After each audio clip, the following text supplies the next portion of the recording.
Good day, everyone. So we will be having another module for today, which is the standing waves. So here in standing waves, of course, we will analyze waves. So from the previous module, yung waves, kumbaga may concept doon na gagamitin din natin dito sa ating module na standing waves. So before we discuss kung ano nga ba ang standing waves, let us first the lesson objectives of this module.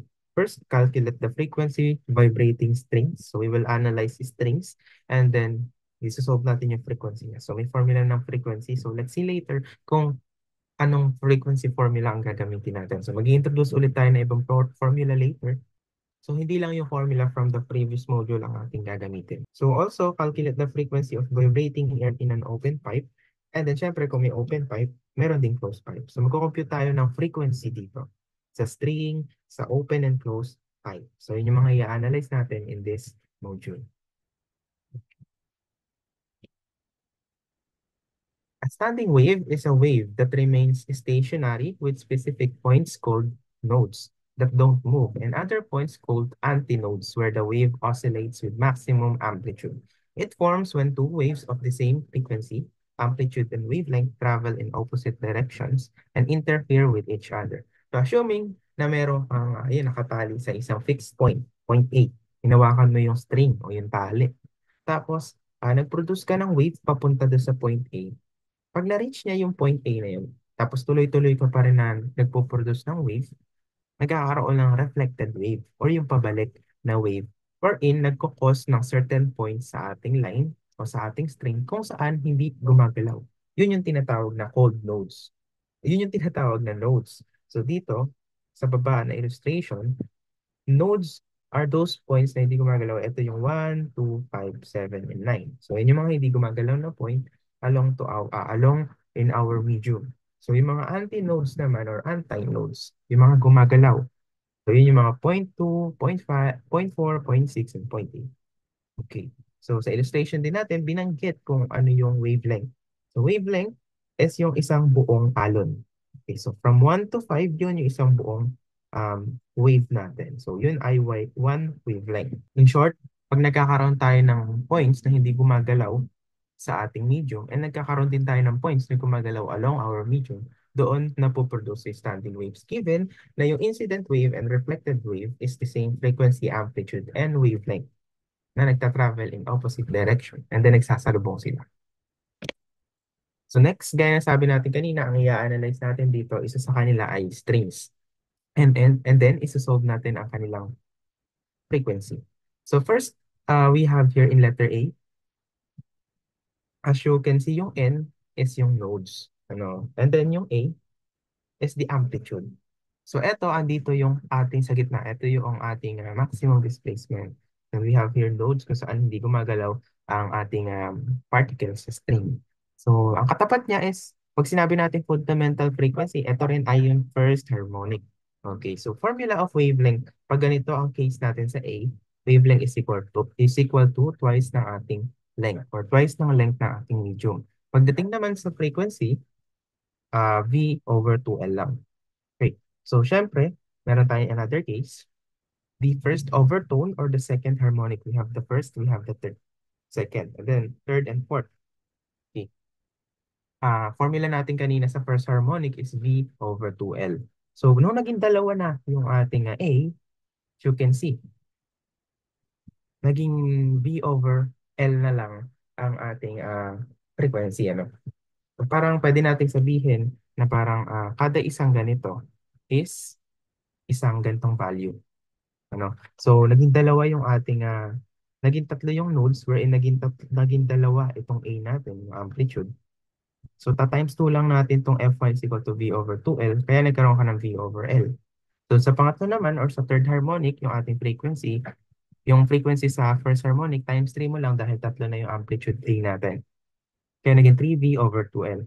And for the fourth harmonic, ganun din, times 4. So, kaya nagkaroon ka ng F sub 4 is equal to 2V over L. So, ganun natin siya i-memorize. Okay? So, ito ay kinakabisado lang talaga, guys. Which is madali lang naman kabisado. Pwede yun yung mnemonics na gamitin nyo. Kada A is isang frequency. Next, we have the vibrating air column in an open pipe. So, of course, meron din another set of formulas here. Another type na i-analyze natin sa vibrating air, so kanina sa string ang ina-analyze natin na vibration.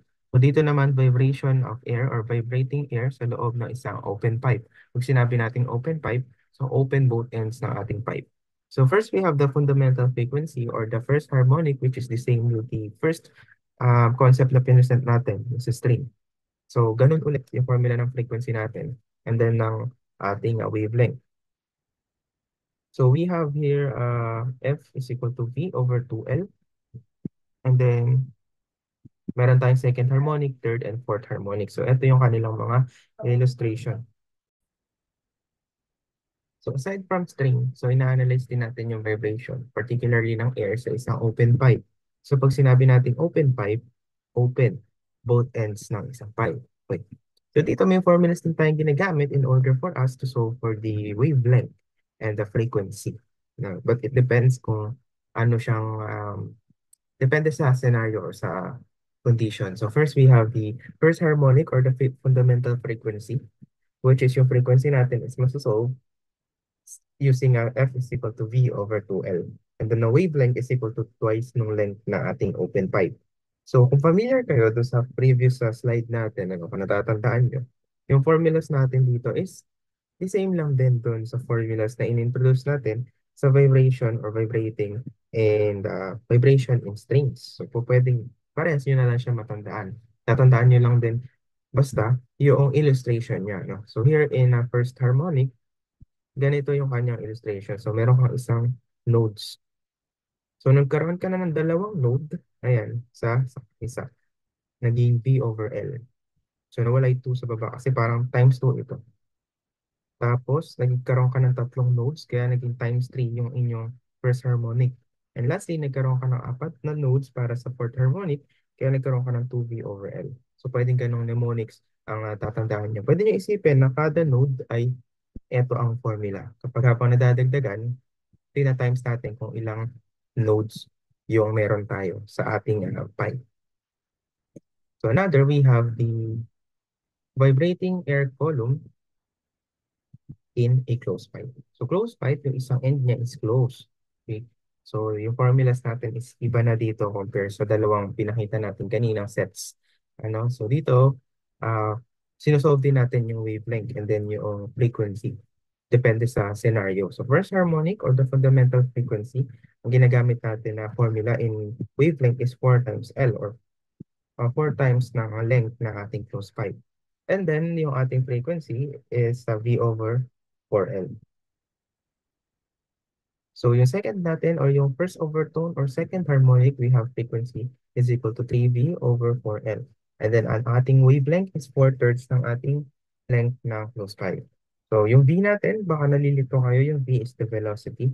And then yung L is the total length of the pipe o ng string na ina-analyze natin. So yan, hanggang fourth harmonic yan na illustration naman. Sige, paano natin kakabsaduhin yan? Pwede nyo isipin na kada isang ganito na kada isang ganito, yung parang pa-V, ano, kada isang ganyan, ang formula natin is V over 4L. So, pagdating natin sa second harmonic, ilan ba yung pa-V na ganyan sa illustration? So, may isa, dalawa, o pangatlo yun nandun sa dulo. O parang times 3 nyo lang tong F is equal to V over 4L. O pagdating naman sa third harmonic, nagkaroon ka na ng ilang ganong pa-V. So, isa, dalawa, tatlo, 4, 5. Kaya naging 5 times V over 4L ang kanyang frequency. So yun ay applicable lang naman sa frequency natin. Pero pagdating naman sa wavelength, pwede natin tandaan na kada isang pa-V na ganyan, di-divide natin sa 1. Pero dito sa second harmonic, di ba tatlo na yung pa-V na ganun? So divide natin sa 3 yung ating wavelength. O pagdating naman doon sa ating third harmonic, so 5 na yung pa-V natin na figure, ano? So di-divide natin sa 5 yun. Kumbaga, kung ano yung minultiply natin sa frequency, yun naman yung i-divide natin sa wavelength. So, yun yung magkakatapat. So, pwede nyo i-adapt yung mnemonics na yun para makabisado nyo yung problem, ay yung formula. Pwede naman. Yan. So, para mas matandaan natin yung mga formulas and at least yung concept din sa pag-solve ng frequencies in vibration sa string sa open and closed pipe. Try natin mag-solve ng problems.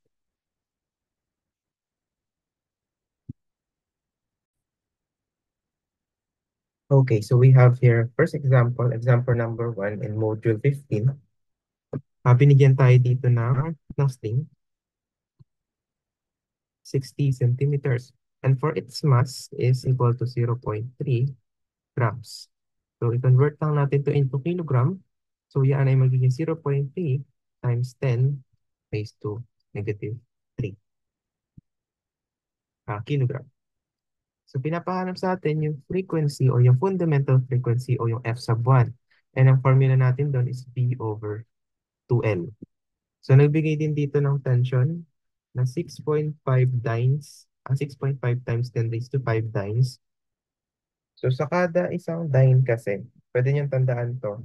1 dyne is equal to 10 raised to negative 5 Newton. So para ma-convert natin tong tension na naka-dynes, gawin lang natin dyan is multiply lang natin yung 10 raised to negative 5.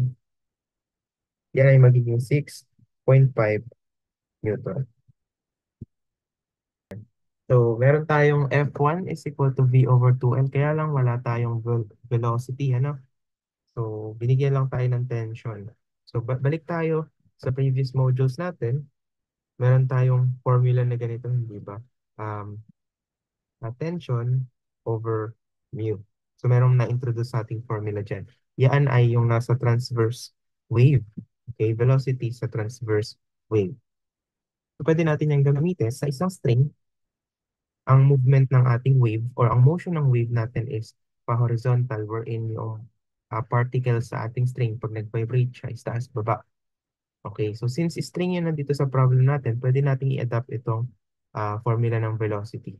So we have a square root of tension na 6.5 divided by yung mu natin is m over L. Yung m over L natin o yung mass natin na 0.3 times 10 raised to negative 3 over yung length natin na 60 centimeter na gagawin natin na meter, 0.6. Pakiayos na lang natin. Okay, pakilagay sa calculator, square root of 6.5 divided by 0.3 times 10 raised to negative 3. Huwag niyo kakalimutan yung mga grouping symbol, divided by 0.6. So for velocity, we will have 114.0175425. Sige na, ilagay ko na ng buo yung value ng velocity. Pero pwede natin i-store yan sa A para hindi masyadong mahaba. Nasa A na yan. Pero sa calculator nyo kasi yung value na yan is equal lang din sa 10 squared of 130 meters per seconds. So gamitin natin yan dito sa velocity natin, yung 10 squared of 130 na lang for velocity. Then 2 times yung length natin na 0.6. So our frequency will be equal to 95.015. Ang unit ng frequency natin is hertz. Ayan. So medyo binalikan lang natin yung ating formula ng transverse wave galing sa ating previous module. Ano yung V is equal to square root ng tension over our mu o yung ating tension over mass over the length of our string. For example number 2, a uniform string has a mass of 300 grams and length of 600 centimeters. So isulat lang ulit natin, we have yung mass niya is 300 grams, which is 0.3 kilograms. For its length, meron daw tayong 600 centimeters. O, convert din natin sa meter, yan ay 6 meters. The string passes over a pulley and a 200 grams object. So yung mass ng object is equal sa 2,000 or equal yan sa 2 kilogram. Nakahang daw sa dulo ng string. Calculate the speed of the pulsating string. Sige, tingnan natin. Ano? So, pwede natin i-drawing. So, meron tayo ditong fixed point or fixed wall. So, meron dyan naka-attach na string. So, sabihin na lang natin, meron tayong plane dito o flat surface wherein merong pulley. Ayan, nakakonect din yung ating string. Tapos, meron tayo ditong mass. Ayan. So of course, if we have mass here, and then meron tayong string, automatically meron mapoproduce dyan ng tension. Okay? So may tension dito. So iwalay ko lang yan. Meron kang tension pataas, tension by the string, and then we have the mass sub O. Yan. So summation of forces tayo, vertical is equal to 0. So ang ating mass, o sige, weight ng object is equal to sa tension ng string. So yung T natin is equal to sa weight ng ating object, which is mass times gravity. Yung mass ng ating object is yung 2 kilogram and then gravity is 9.81. So tension will be equal to 19.62 Newton, syempre. Okay, so yung formula natin is yung ginamit natin from previous example, which is the velocity of a transverse wave. So T is over mu or M over L. No? Substitute the values, we have 19.62 Newton over yung mass ng string natin is 0.3 over length na 6 meters. Tapos square root. Huwag nyo mapagpapalit plus yung ating mass ng object sa mass ng string. Kasi malito kayo ng tingin, mamali kayo ng sagot. So over 0.3 divided by 6. So ating velocity is 19.809 meters per second. Therefore, ito yung sagot natin for example number 2. So we have your example number 3 in here sa standing waves. We have determined the tension in a string. So nahanap yung tension ng string natin kung saan yung first harmonic o yung fundamental frequency is equal sa third harmonic frequency natin once na ang tension is 7.5 times 10 raised to 5 dynes. So paano natin i-analyze yun? Ilagay muna natin na yung F sub 1 is equal daw sa F sub 3. Ayan. So pinapahanap yung tension. So paano ba tayo makakapagpalabas ng tension na variable dito sa ating frequency? So we know that the frequency, yung first frequency, o yung fundamental frequency is equal sa P over 2L. And then yung F sub 3 naman natin is equal sa 3V over 2L. And we know that V, since string yan, and string is considered as a transverse wave. Ang gagamitin ulit natin yung formula natin kanina na T o square root of T over mu or square root of T in terms of M over L. So either of the two, kahit ano dyan, kasi wala namang binigay na values yung mass and length ng ating string na ina-analyze. So binigyan tayo ng tension dito na sabihin na lang natin T sub 3 is equal to 7.5 times 10 raised to 5 dynes. Or ang value niyan in Newton is 7.5 Newton. Convert na lang natin para mas malinis tingnan. Naka-Newton siya, no? Mas common kasi yun. So ang gawin natin, solve natin yung V para dun sa ating fundamental frequency. T sub 1 is equal to square root of T. Yun yung hinahanap sa atin over mu. Okay. So F sub 1 is equal to square root of T over mu over 2L. Okay, for F sub 3 naman, hanapin natin yung V niya. So V sub 3 is equal to square root of yung 7.5 over mu. Wala namang binigay na mu sa atin, wala din binigay na mass and length. So yes, as is natin na mu. So 3 times 7.5 square root of 7.5 over mu times 2L. So pag inequate natin siya, nakaroon tayo ng square root of T over mu over 2L is equal to 3 square root of 7.5 mu over 2L. Since yung 2L dito sa left and right is magkamukha lang naman, cancel out lang natin. And then we will have a square root of T over mu is equal to 3 square root of 7.5 over mu. So pwede natin gawin, get the square of both sides of our equation. Kakaroon tayo ng T over mu is equal to 3 squared. Tapos 7.5 over mu. Since yung mu natin sa left and right is magkamukha lang, ka-cancel out ko na, kakaroon ako ng T is equal to 9 times 7.5 or yan ay equal sa 67.5 Newton. So therefore, yung tension na tinatanong sa atin is equal to 67.5 Newton. Okay, so for our last example here in standing waves, pinapahanap sa atin dito sa example 4 is yung ating length. Okay. wherein ang ating fundamental frequency o yung ating f sub 1 is equal to 120 hertz. Ayan. Assume the velocity of sound in air is 380 meters per second. So, binigyan na tayo ng mga values.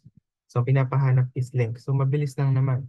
Refresh lang natin, it is an open pipe. So, di ba ang formula natin ng frequencies pagdating sa open pipe is the same with the formula ng frequency sa string. So, if ganun pala is, ang magiging formula natin F is F sub 1 is equal to V over 2L. May F sub 1 ka na 120 Hertz and then velocity na 380. Ayan, 380 over 2 times L. Cross multiply. Ayan, iwanan yung L sa left side na equation. So 380 divided by 2 times 120.